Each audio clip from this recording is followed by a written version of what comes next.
பளிர்வேலன் என்பார், பரமகுரு என்பார், முத்துக்குமாரன் என்பார், சூரனை கூறு போட்டவனாம், சுனாமியை விரட்டி விட்டவனாம், போகர் கொடுத்த பொக்கிஷமாம், பஞ்சாமிர்த பிரியனாம், பக்துமலை சுவாமியாம். அப்படிப்பட்ட முருகனவன் ரொம்ப ரொம்ப சின்னவனா சுவாமி.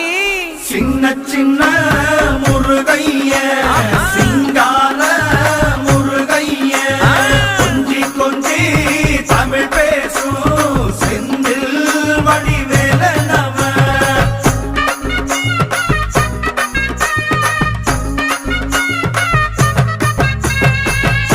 தமிழ் செல்வன் என்பார், சத்குணசீலன் என்பார், மயூர வாகனன் என்பார், மருதமலை ஆண்டவன் என்பார், சென்னிமலை சுவாமி என்பார், சிவன்